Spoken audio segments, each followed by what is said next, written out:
자, 안녕하십니까. 반갑습니다.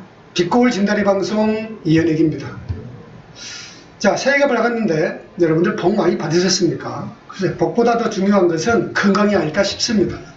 항상 건강하시고요. 복은 필요에 따라서 여러분들에게 찾아갈 겁니다. 자, 기해년 올해는 상해 임시정부 수립 100년이 되는 해이며, 그리고 3.1운동 100주년이 되는 해이기 때문에 올해는 참 중요한 해입니다. 그래서 오늘은 호국과 보훈에 대해서 제가 아는 만큼 이야기해 보도록 하겠습니다. 자, 호국이란 무엇일까요? 여러분들 아마 다 아실 겁니다. 대한민국 국적을 가지고 있는 모든 국민은 나라가 위기에 처했을 때 남녀노소 상하 구분 없이 대한민국이라는 나라를 수호해야 하는 의무와 책임감을 말합니다.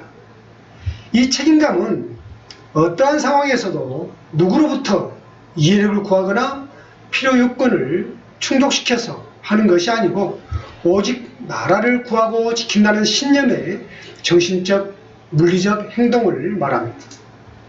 그렇다면 보훈이란 무엇일까요? 간단명료하게 말하면 나라를 위해서 공을 세운 사람을 보호해 주는 것이다 라고 생각하면 되겠죠. 하지만 사전적 의미로만 해석되어지는 것은 곤란하지 않겠어요? 자, 나라를 지키기 위해서, 즉 독립운동을 통한 자신의 모든 것을 바치신 분, 안중근 의사, 윤봉길 의사, 유관순 열사 등 등등등등 아주 많죠. 네. 그리고 6.25 전쟁에 참여해서 희생되신 분들, 그리고 4.19 혁명, 5.18 민주항쟁 등으로 인해 희생하신 분들의 자신과 그 가족이 명예롭고 안락한 삶을 살 수 있도록 나라에서 책임을 져주는 것이다 라고 할 수 있겠습니다. 그렇다면 꼭 나라에서만 책임을 다해 주는 것이 옳은 보훈이라고 할 수 있을까요? 그렇지 않다고 생각합니다.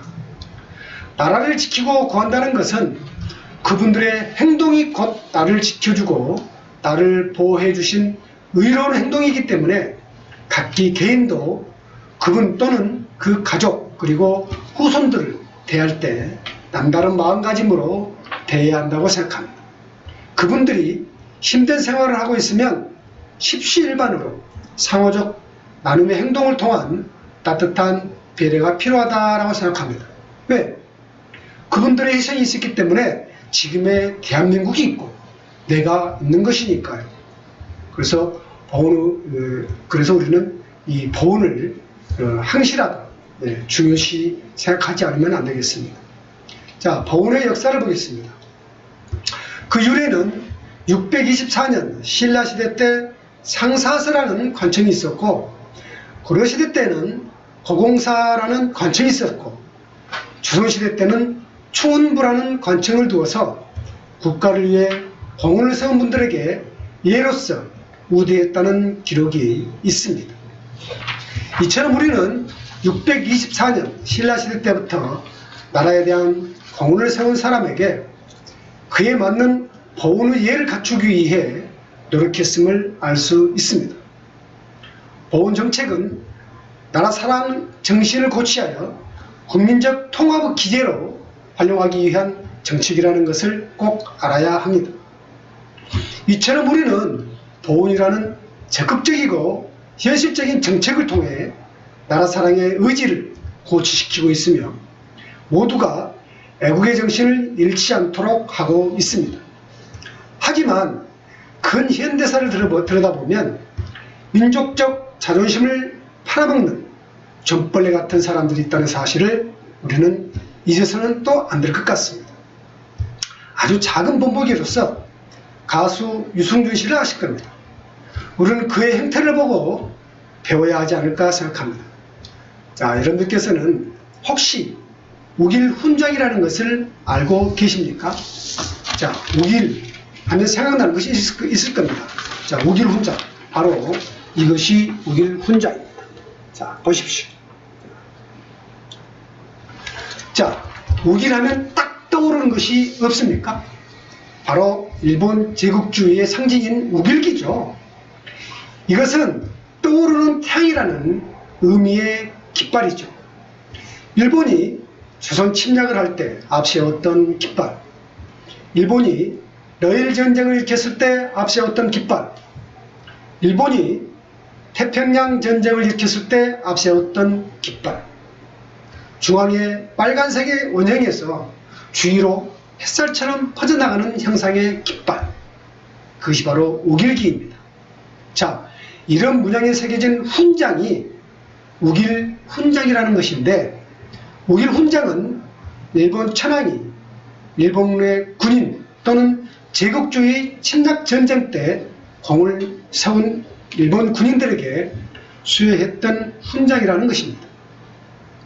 이런 훈장을 조선시대 때부터 지금까지도 우리 대한민국 정부에서는 대한민국 사람, 즉 정치인, 일본 대사를 지낸 사람 또는 경제인들에게 수여하고 있다는 것이 참으로 아이러니하고 부끄러운 사실입니다. 도대체 우리는 언제쯤 일본의 잔재에서 자유로워질까요? 어떻게 해야 일본 XX들로부터 자유로운 영혼을 가질 수 있을까요? 어떻게 해야 우리나라 정치인들과 자칭 타칭 나는 지도자임내 하는 사람들이 정신을 차리고 일본과 당당히 맞설 수 있을까요? 1907년 정미 7월 이토 히로부미와 이완용이 둘이 짜고 무력을 사용해서 정민의약을 강제로 체결하고 대한제국 군대를 해산시켜버립니다. 그리고 5일 후에 고종 황제는 이들에 의해서 강제로 폐위가 됩니다. 그리고 이완용은 일본 천황으로부터 훈 1등 독일 훈장 동화 대수장이라는 훈장을 받고, 이 훈장은 이토 히로부미가 일본 천황에게 받았던 훈장과 동일한 것입니다. 물론 을사오적 이완용을 포함해서 이지용, 권중현, 박재순, 이근택 등도 이 우길훈장을 받았었죠. 이러한 우길훈장은 조선, 아니 대한민국 국민의 정서에는 전혀 맞지 않는 훈장이라는 것이죠. 아니 받아서는 안 되는 훈장인 것이기도 합니다. 우리는 엄청난 시대적 아픔을 일본 XX들로부터 받으며 100년을 견뎌왔다는 것을 대한민국 사람이면 모르는 사람은 아무도 없을 것입니다. 하지만 그 아픔을 아는지 모르는지, 모른 채 하는 것인지 아직도 일제에 협력하는 사람들이 있다는 사실이 가슴 아픈 현실입니다. 지금도 틈만 나면 독도를 집어삼키기 위해서 바늘구멍만한 틈만 있어도 파고들 기세로 덤비고 있는 것이 일본 XX들입니다. 근현대사에 치욕스러운 일들이 많았지만 아주 가까운 근래에도 엄청난 웃음거리가 되는, 즉 세상 사람들 하면 비웃음거리가 되는 우길 대수장 훈장을 받은 일말의 자존심도 없는 사람들이 있다는 사실이 가슴 아픈 현실입니다. 그 정치인들 중에는 박태준 전 국무총리였죠. 포스코회장이었고, 그리고 정의화 국회의장이었죠. 김수환 전 국무총리였어요. 이용구 이 사람 역시도 국무총리였습니다. 한승주 전 외무부 장관, 그리고 일본 대사를 지냈던 사람들 중에는 유흥수 현 자유한국당 또 상임 고문으로 있죠. 유명한 외교부 장관을 했어요. 현재 김현장 고문으로 있습니다. 신각수 2011년에서 2013년까지 일본 대사를 지냈어요. 이 신각수라는 사람은 조선시대 때 일본 통신사로 일본을 다녀왔던 신숙주의 후손이기도 합니다. 신숙주는 당시 해동 제국기에서 일본 정부와 아주 좋은 관계를 유지해야 한다고 성종에게 유언을 남긴 사람이기도 합니다. 이 신숙주의 후손이 바로 신각수입니다. 그리고 권철현 현재 자유한국당원이죠.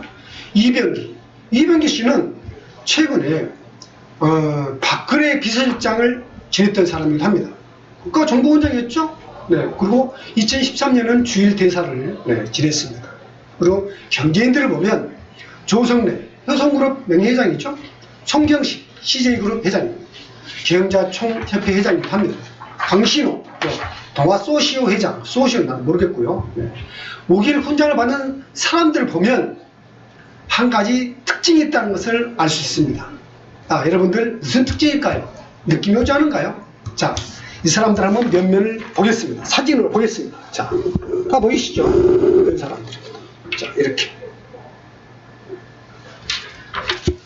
자, 모두가 박정희 정권 하에서 인권을 탄압하고 자유를 억압했던 사람들이 계보를 잇는 사람들과 그 계보를 잇는 당에 속한 사람들이라는 것입니다. 이처럼 우리나라에는 아직도 일본의 천황을 하는 듯한 사람들이 있어서 대한민국의 민족적 자존심을 회복할 길이 요원한 것은 아닌가 생각이 듭니다. 중국과 대만은 이런 우길 훈장을 수여하거나 받지도 않고 있다는 사실을 그들은 모를까요? 우길 훈장이 어떤 의미의 훈장인지 모를까요? 자, 2차 대전 중이던 독일에는 철십자 훈장이라는 것이 있었습니다. 이 철십자 훈장은 전쟁에서 공을 세운 군인들에게 수여되었던 훈장인데요. 2차 대전이 끝난 후 폐지했던 것이죠. 왜 폐지했을까요? 자, 이 훈장은 전쟁 범죄자들에게 주는 훈장이기 때문에 나치 잔재를 없애겠다는 의미가 담긴 것이죠. 그런데 우리는 왜, 무엇 때문에 지금도 일본 우길 훈장을 수여하고 있는 것일까요? 왜 우리는 일제의 청산을 아직도 해내지 못하는 것일까요? 이건 제 생각입니다만 우리나라 사람들은 뭔가 실행할 때는 바로 이루어질 것처럼, 바로 이루어버릴 것처럼 들끓다가도 어느 시점이 되면 그 의지도 열정도 식어버리고 시간이 길어지는 것에 대해 익숙하지 못하고 기다리지 못하고 에이, 이쯤 했으면 그만하지 라는 냄비근성이 있기 때문 아닐까, 저 혼자 이렇게 생각을 해봅니다. 자, 일본 XX들은 우리의 그런 면을 잘 알고 있기 때문에 끈질기게 물고 늘어지면서 지금도 독도가 자기네들 땅이라고 역사적 사실을 외면하며 우기고 있는 것입니다. 자, 애청자 여러분, 지금의 대한민국을 지켜내고 우리의 무궁한 그리고 숭고한 역사를 지켜내기 위해서 자신의 모든 것을 헌신하신 수많은 독립열사, 선열님들의 영혼이 평안하게 잠들 수 있도록 허국과 보훈에 최선을 다합시다. BJB 진다리 방송 이현익이었습니다. 감사합니다.